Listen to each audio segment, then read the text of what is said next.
Olá, sejam muito bem-vindos, sejam muito bem-vindas.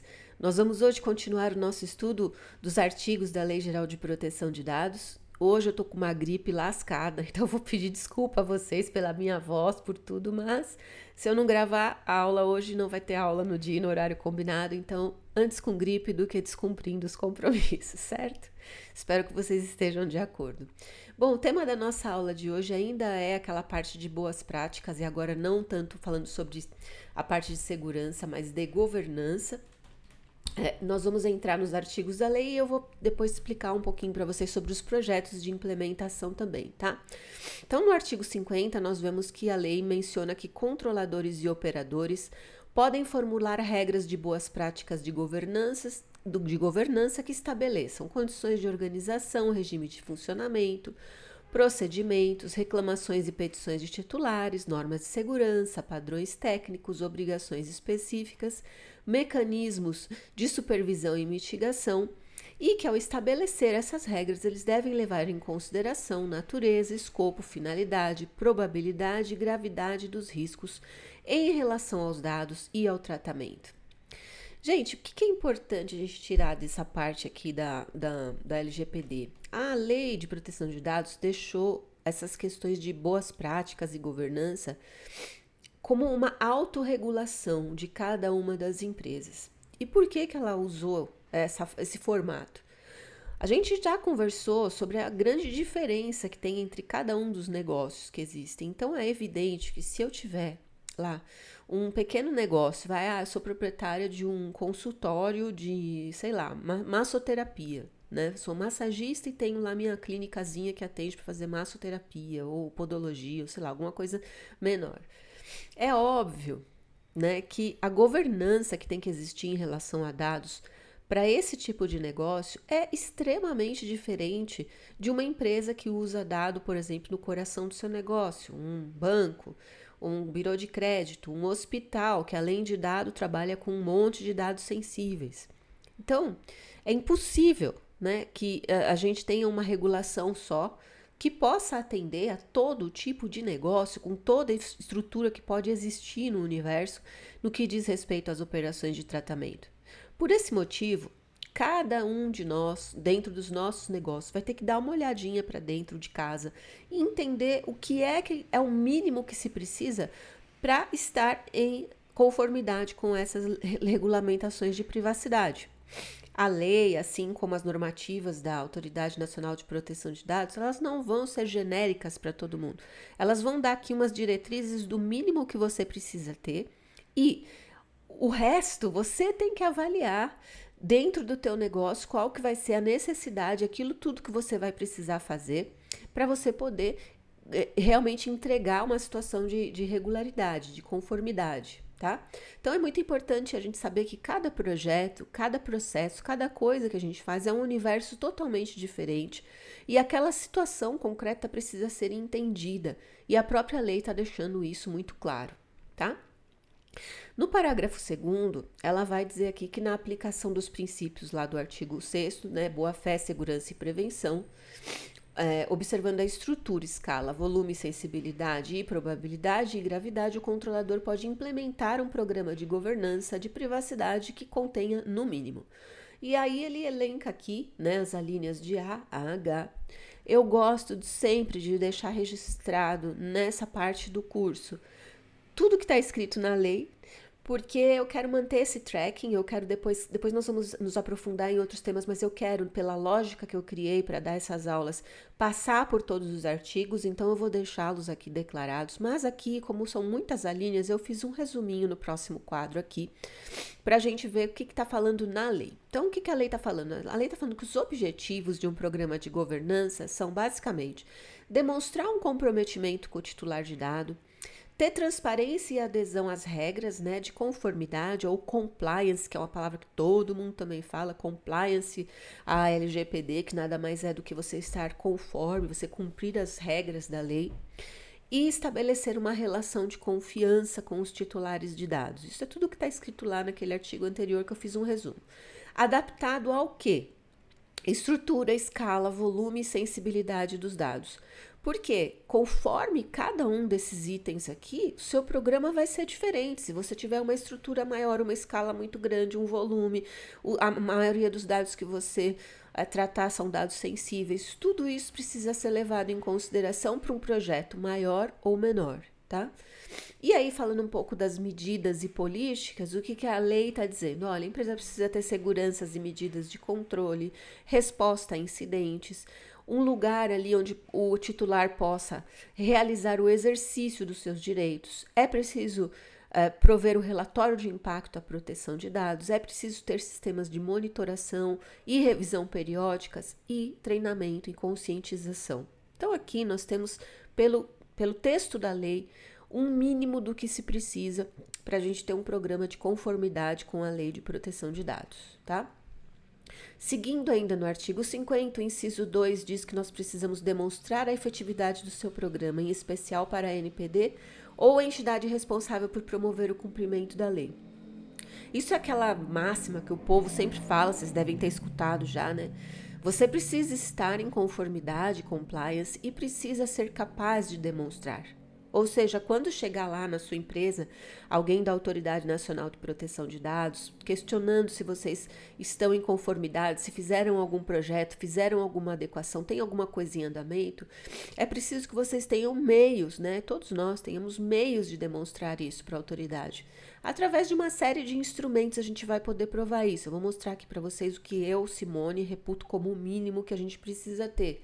Mas você tem que mostrar que você adequou seus contratos, que você tem lá o seu programa de governança, seja escrito ou seja inserido dentro de uma plataforma. Enfim, é necessário que a gente reúna evidências físicas, materiais, né, através de sistemas, de contratos, de evidências mesmo, né, que você seja capaz de provar para a autoridade nacional que você está implementando ali uma conformidade com a lei de proteção de dados.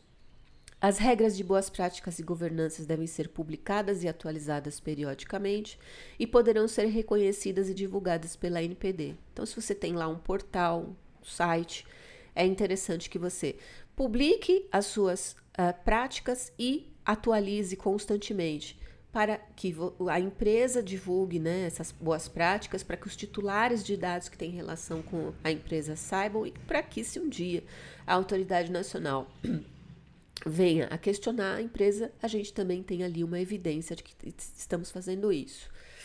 E a autoridade nacional estimulará a adoção de padrões que facilitem o controle pelos titulares de dados, dos seus dados pessoais, ou seja,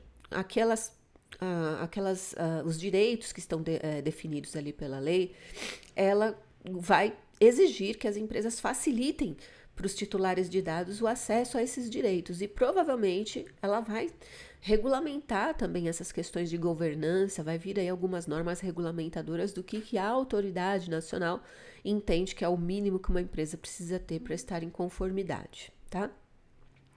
Existe, gente, muito material a respeito de processos de implementação, tem vários autores, várias pessoas que falam a respeito desse assunto. Existe um livro, inclusive, que é da doutora Viviane Maldonado, que é esse aqui, ó, que é um manual. Esse aqui já não é o código, eu sempre falo código, meu Deus, a Lei Geral de Proteção de Dados comentada. Esse daqui é um livro que é um manual de implementação, ou seja, ele vai falar aqui tudo que uma empresa precisa para se adequar às exigências legais. E é um livro inteirinho que conta sobre todas as partes de um processo aqui de adequação de uma empresa. É interessante se você quer, às vezes, adequar a sua empresa, se você quer trabalhar com isso. É um livro muito legal, muito interessante de ter. E eu coloquei aqui um que eu entendo que é o mínimo, tá? Isso daqui é da Simone, pelo amor de Deus, que vocês vão ver que tem autores que escrevem outras coisas diferentes e pessoas que entendem vão falar que tem outras etapas, outras fases. Isso aqui é o que eu entendo que é o mínimo que se precisa fazer, tá? Então eu não tirei particularmente de nenhum livro, mas eu tiro isso da experiência que eu tenho, que eu trabalho, né, desde 2019 em implementação de projetos. Então eu tenho alguma experiência aqui para contar para vocês, inclusive em empresas grandes, que isso aqui, sem isso, você não sai do outro lado de jeito nenhum, tá? Então, a gente tem uma fase inicial, que a gente chama de preparação e estratégia, onde a gente precisa primeiro entender o cenário da empresa, que tem tudo a ver com aquilo. Olha, é grande, é pequena, qual que é a estrutura, o que já existe lá, o que precisa fazer, qual é o volume de dados que processa, qual é a sensibilidade dos dados que processa. É uma empresa que tem uma regulação específica? Não é, porque cada uma dessas coisas precisa ser considerada para a gente poder depois enquadrar as atividades lá nas hipóteses legais, a gente poder falar sobre o ciclo de vida dos dados, porque como cada atividade tem uma regulação diferente, tudo isso a gente precisa analisar antes de começar. Às vezes, se você puder fazer isso, né, antes mesmo de começar a mapear os processos, vai ser muito útil, tá? Então, por que eu te falo isso? Porque, por exemplo, você pega a empresa do segmento de saúde. A empresa do segmento de saúde tem lá umas obrigações específicas de guardar dados médicos por um período muito diferente de qualquer outro tipo de empresa. E isso influencia, quando você vai fazer o mapeamento dos processos, em você definir quanto tempo você pode e deve ficar com o dado pessoal. Tá? Então, esse daqui é uma análise, gente, que realmente é necessário trabalhar em conjunto com um corpo jurídico, um corpo de advogados e, de preferência, que o advogado conheça especificamente aquela área que você vai fazer o mapeamento, que você vai trabalhar, porque tem certas coisas que só um advogado muito experiente, certos detalhes, que só um advogado experiente em determinadas regulações vai poder conhecer e te falar, tá?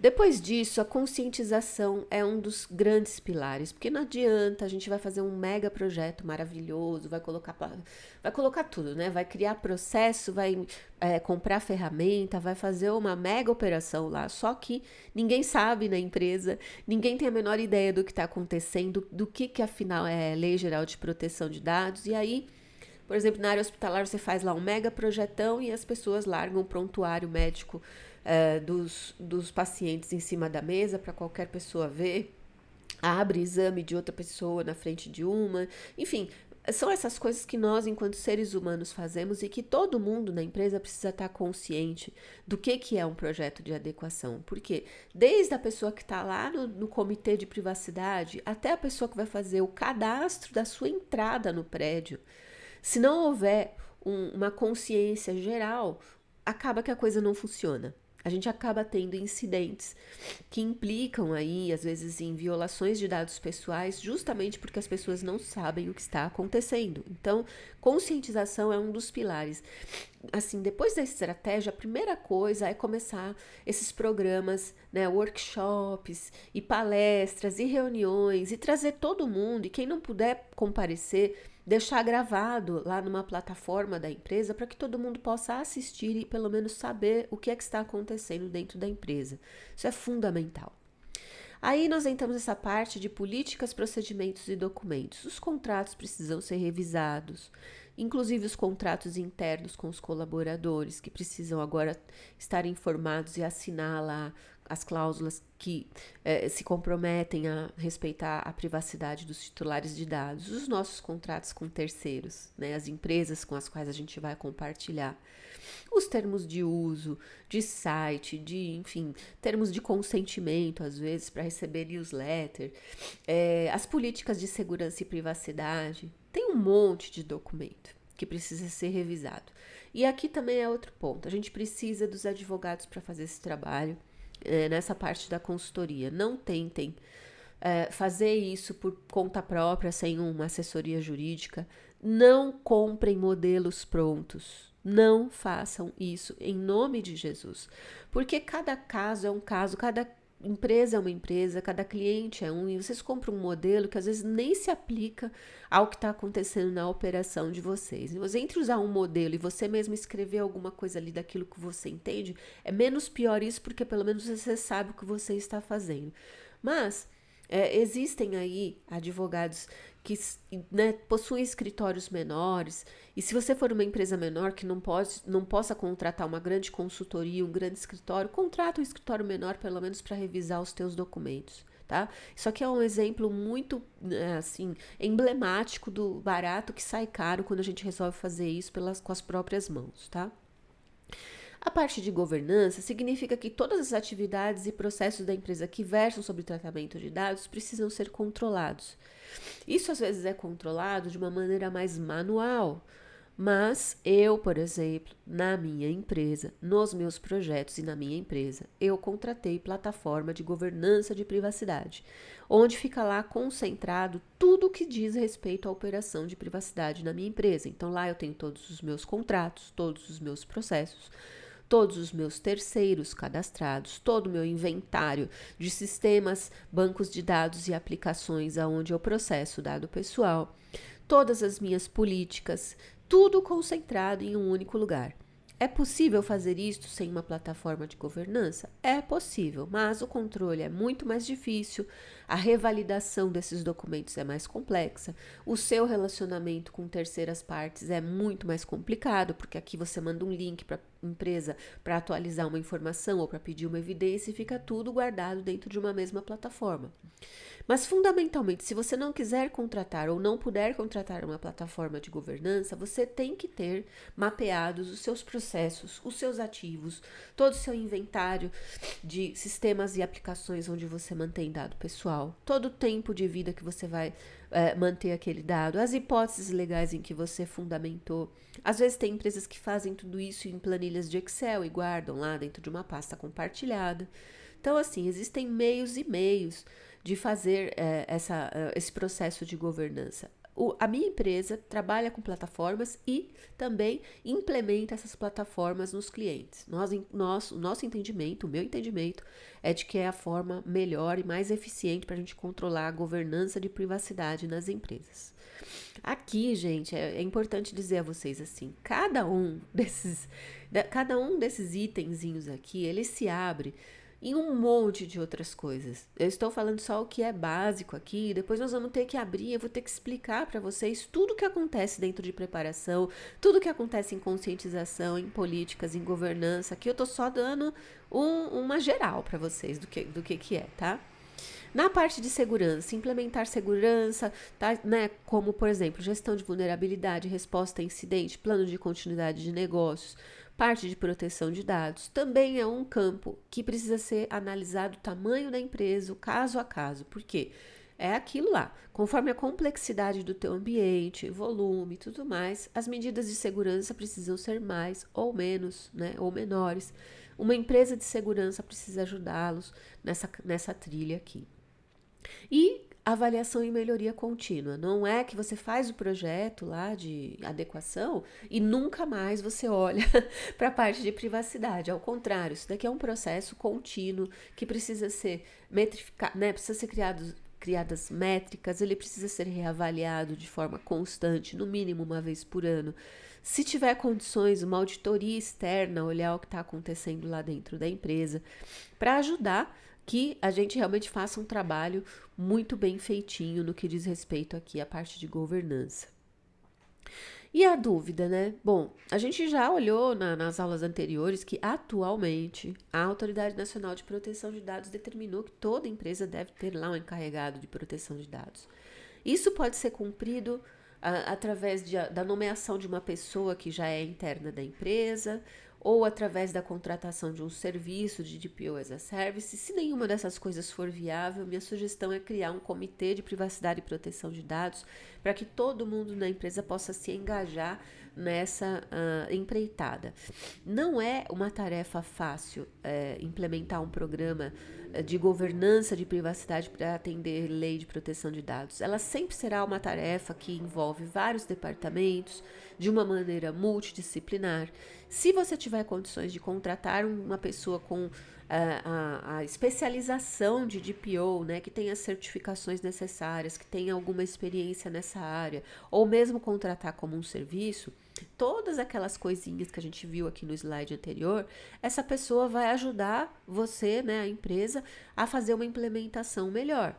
Se não, a minha sugestão é que se forme um comitê dentro da empresa de privacidade, que vocês se ajudem mutuamente para que essa adequação possa ser feita, porque a única coisa que não pode, no final das contas, é não fazer adequação nenhuma, né? Isso é a única coisa que não pode acontecer.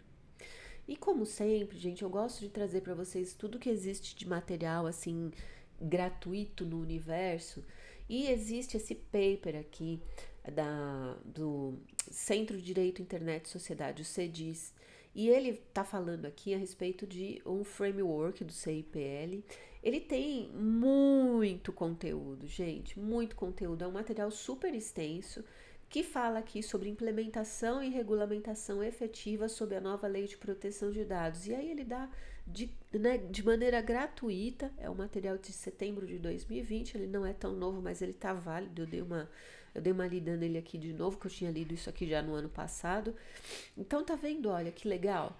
Ele traz aqui para vocês um checklist, etapas prioritárias para adequação da LGPD. Então ele abre aquelas caixinhas que eu mostrei para vocês, lá explode naquelas caixinhas em um material aqui bastante grande, razoavelmente assim detalhado, de tudo o que efetivamente precisa ser pensado para poder fazer um processo de adequação à Lei de Proteção de Dados. Eu acho interessante disponibilizar isso aqui para vocês, porque às vezes você não tem a disponibilidade aí de comprar um livro, de comprar nenhum material que tenha custo, e esse material está gratuito na internet.